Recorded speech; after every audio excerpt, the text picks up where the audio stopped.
You don't experience reality, you experience your own nervous system. And your nervous system just asks one question: safe or unsafe? But there are two problems here. The first is that anything new or different probably feels unsafe to your nervous system, even if that new or different thing would be amazing and is a goal of yours and something you want. The second problem is that this decision of safe or unsafe happens subconsciously, so you're not going to be aware that your nervous system might actually be fighting against your own goals. For example, I had a goal of growing on social media, but my nervous system didn't feel safe feeling seen. So my conscious mind has this goal, growing on social media. My subconscious mind had a goal of protecting itself at all costs from being seen. So you can see the conflict there. I had to rewire my nervous system to feel safe feeling seen, and then my social media totally blew up. Procrastination, laziness, self-sabotage, low motivation, all of these are symptoms of a nervous system that's trying to protect you from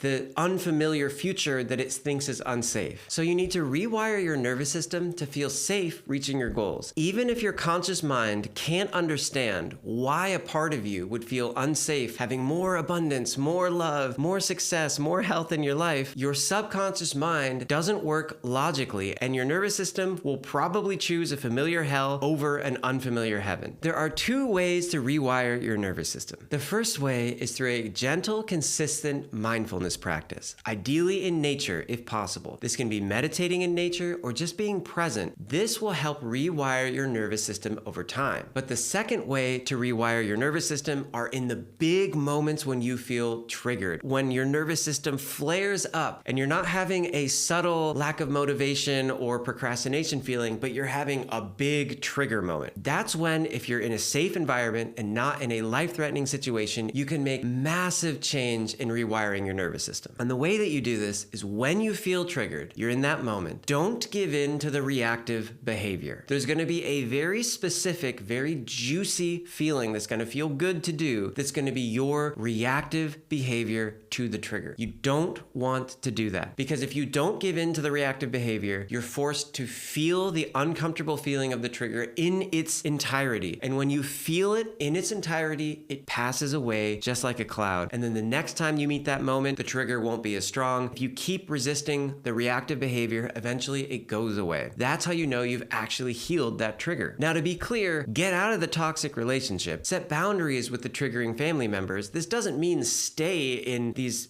bad situations. It means to specifically not do the reactive behavior that'll be unique for each of us that goes along with that trigger. And the best way to do that is to bring your full present awareness in meditation, if you can, to that moment, to that feeling, and just be with it. All it wants to do is be felt. And as soon as it's felt, you start healing that trigger. And when your triggers get healed, your comfort zone grows and your nervous system feels safe in more different kinds of situations, which eventually lead you to feel safe having whatever your dreams are. But your nervous system has a partner in crime, and that's called your limiting beliefs.